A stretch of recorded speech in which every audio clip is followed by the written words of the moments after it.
Pakistan hockey focus हमारा रहेगा आज पाकिस्तान हॉकी पे, बिकॉज अगर हम हॉकी की बात करें तो एशिया हॉकी फेडरेशन यानी एशिया हॉकी फेडरेशन का जो इवेंट होता है एशिया कप, वो अगले महीने 27 अगस्त से 7 सितंबर तक जो है वो इंडिया में खेला जाएगा।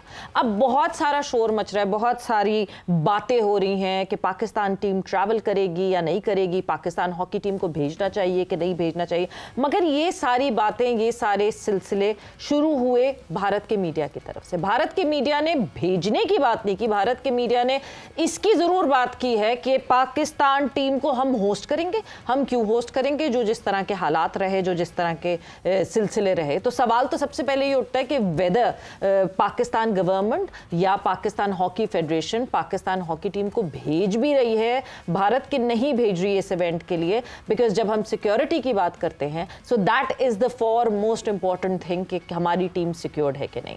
सो हमारी सारी डिस्कशन का सिलसिला जो है वो इस पूरी कॉन्वर्जेशन के इर्द गिर्द चलेगा। मैं हूं सबीरा पाशा और मेरे साथ मौजूद हैं हाफिज़ मोहम्मद इमरान। और सिर्फ एशिया कप की बात नहीं है, जूनियर वर्ल्ड कप भी भारत में ही खेला जाना है और इसमें कोई दूसरी राय नहीं है कि जिस अंदाज से भारतीय मीडिया गुज़िश्ता चंद रोज़ से पाकिस्तान के ख़िलाफ़ जहर उगल रहा है, उसमें कोई दूसरी राय नहीं है। बुनियादी तौर पर वो जो सवालात पाकिस्तान के हवाले से उठा रहे हैं वो सारे के सारे सवालात उनकी तरफ जाते हैं कि अगर इसमें भी कोई दूसरी राय नहीं है कि इस वक्त भारत और पाकिस्तान के माबैन जिस तरह से हालात हैं, उन सब हालात की बुनियादी ज़िम्मेदारी भारत के ऊपर आयद होती है, क्योंकि पाकिस्तान पर लगाए गए इल्ज़ामात की तरफ से भारत अभी तक जवाब नहीं दे पाया। और उनके वज़ीर आज़म जो कि नरेंद्र मोदी हैं, जिनको राहुल गांधी ने सरेंडर कहकर पुकारा है और उन्होंने सरेंडर किया, जिसका वो इजहार भी बराहा कर चुके हैं, इसमें कोई दूसरी राय नहीं है, कोई शक नहीं है कि भारत की इस वक्त की हुकूमत, जिसके वज़ीर आज़म नरेंद्र मोदी हैं, उनकी तासुब की पॉलिसियों की वजह से, उनकी पुरतशद्दुद पॉलिसियों की वजह से और उनकी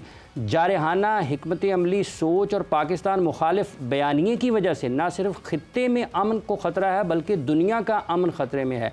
और सिर्फ अमन को ही ख़तरा नहीं है, भारत ही वो मुल्क है जिसने खेल में सियासत को शामिल किया है और भारत ही वो मुल्क है जिसकी वजह से, और बिलखुसूस नरेंद्र मोदी की ये हुकूमत जो कि तीसरी मरतबा वज़ीर आज़म बने अपने मुल्क के, उनकी हिकमत अमली, उनकी सोच और उनकी पाकिस्तान मुखालिफ हिकमत अमली की वजह से आज दुनिया में खेलों का मुस्तकबिल भी दाव पर लगा हुआ है। अगर भारत पाकिस्तान की मेज़बानी नहीं कर सकता, अगर भारत में पाकिस्तान के खिलाड़ियों को किसी भी सतह पर ख़तरात लाहक हैं, तो जितनी भी चीज़ें भारतीय मीडिया बोल रहा है उनको चाहिए कि वो सबसे पहले खुद अब दस्तबरदारी का ऐलान करें कि हम इस अहल नहीं हैं कि हम आलमी मुकाबलों की मेज़बानी कर सकें। बजाय इसके कि पाकिस्तान पर सवालात उठाएं, उनको खुद से विड्रॉ करना चाहिए कि हम इस लायक नहीं हैं, हमारे यहाँ अमन वो नहीं है, हमारे यहाँ बुनियादी इंसानी हुकूक़ की खिलाफ वर्जियाँ। जाकर रिपोर्ट्स पढ़ें जो आलमी इदारे भारत में बुनियादी इंसानी हुकूक़ की खिलाफ वर्जियों के हवाले से करते हैं। इसमें कोई दूसरी राय नहीं है कि सारे का सारी की सारी ज़िम्मेदारी भारतीय हुकूमत पर आयद होती है। उन्हीं की गलत पॉलिसियों की वजह से आज दुनिया का अमन ख़तरे में है, उन्हीं की गलत पॉलिसियों की वजह से आज दुनिया में आलमी मुकाबलों का मुस्तकबिल भी ख़तरे में है।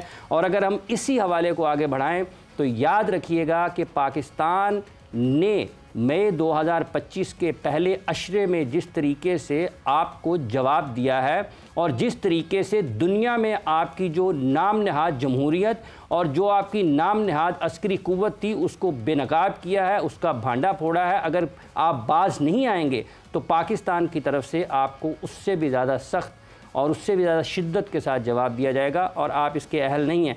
अगर पाकिस्तान की बात होती है तो पाकिस्तान ने हमेशा अपने दरवाजे खुले रखे हैं, लेकिन जब कभी भी भारत की अगर आप बात करते हैं, पाकिस्तान के मुख्तलिफ वक्तों में पाकिस्तान के खिलाड़ियों ने बैनुल-अक़वामी मुकाबलों में शिरकत करते हुए वहाँ पर यह बताया कि किस तरीके से पाकिस्तान के खिलाड़ियों की बसों के ऊपर पथराव किया गया, मैच को रोका गया, आग लगाई गई स्टेडियम्स में, खिलाड़ियों को अपने पवेलियन में वापस जाना पड़ा, मैच रोककर स्टेडियम खाली करवाना पड़ा। ये जितने भी निशानियाँ आपको मिलती हैं ना खेल में शिद्दत पसंदी की, ये ऊपर से लेकर नीचे तक ये सारी की सारी कड़ियाँ इसकी भारत से ही मिलती हैं और सारी की सारी निशानियाँ आपको वहीं से मिलती हैं। इसी बात पर हम बात करेंगे कि आज पाकिस्तान को किस हिकमत अमली के साथ आगे बढ़ने की ज़रूरत है, क्योंकि भारतीय इस वाली जो हुकूमत है इसका ये तरीक़ाकार है कि ये अपने मनपसंद और अपने ज़र ख़रीद लोगों के ज़रिए एक मीडिया की एक जंग शुरू करता है और लोगों को उभारता है कि वो पाकिस्तान मुखालिफ सोच को लेकर आगे बढ़ें और किसी भी किस्म की हरकत से वो पीछे मत हटें और कोई भी शदीद कदम उठाने में भी कोई उनको किसी किस्म का खौफ ना हो। जैसा ये जो एशिया कप और जूनियर कप, आपको लगता है कि मौजूदा हालात में ये किसी न्यूट्रल वेन्यू की तरफ पाकिस्तान को डिमांड करना चाहिए? देखिए, मैं समझता हूँ कि इस जो अभी इवेंट्स हैं, अगर आप चैंपियंस ट्रॉफी को रिपीट कर लें ना, तो वही इसका जवाब है कि जब हम होस्ट कर रहे थे तो उस इवेंट को पहले वहाँ से पुल करने की कोशिश की गई एंड देन उसको हाइब्रिड मॉडल पे कन्वर्ट किया गया जी कि आप न्यूट्रल वेन्यू पे आएँ। और मैं समझता हूँ उस वक्त चीज़ डिसाइड हो चुकी थी कि जब भी हालात हमारे जो नॉर्मलाइज नहीं होते हैं तब तक हम लोग अपने मैचेस जो हैं, इधर वो इवेंट भारत होस्ट करे या पाकिस्तान होस्ट करे, ये दोनों टीमें न्यूट्रल वेन्यू पे जाएंगी। और मैं समझता हूँ कि इसके ऊपर हमें कोई गुंजाइश नहीं है कि हम इसके अंदर को फ्लेक्सिबल हों, हमें इसी चीज़ को रिपीट करना चाहिए। मतलब आपके ख्याल में किसी लचक की गुंजाइश नहीं है? बिल्कुल नहीं। देखिए क्यों नहीं है?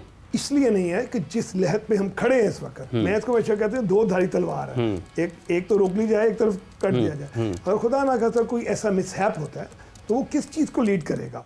और जिस तरह वहाँ का मीडिया शोर करता है, मैं उसमें हमारे प्लेयर किस तरह परफॉर्म करेंगे, मतलब हर चीज़ आप देखें तो प्लेयर्स को एक सूटेबल एनवायरनमेंट चाहिए होती है एंड देन ऑब्वियसली जो खेलें होती हैं, it's a one world, it's a one family, under one roof पूरी दुनिया खेलती है। इसमें पार्टिसिपेशन इंपॉर्टेंट होती है, हार जीत इंपॉर्टेंट नहीं होती है। हमने एक दूसरे के करीब आना होता है। अगर इस तरह की वॉइसेस वहाँ से उठ रही हैं तो मैं समझता हूँ कि इसके ऊपर हमें बड़ा स्ट्रेट फॉरवर्ड, और यहाँ पर मैं बिल्कुल मोहसिन नकवी साहब का जिक्र करना चाहूँगा कि जिस तरह उन्होंने अपने मौक़िफ़ पे स्टैंड रहे, पहले इवेंट को पुल करने की कोशिश की गई और उसके बाद न्यूट्रल वेन्यू पे गए, ठीक है। अब इसी चीज़ को रिपीट करना चाहिए हमें। इसी चीज़ को रिपीट करना चाहिए। अकील साहब, आपको लगता है वाक़तन हुकूमत पाकिस्तान को उसी मौक़िफ़ के साथ आगे बढ़ना चाहिए जिसका जिक्र ख्वाजा साहब ने किया कि एक किसी तीसरे मुल्क में फिर पाकिस्तान तकाजा करे, मुतालबा करे कि वहाँ पर ले जाया जाए इवेंट को?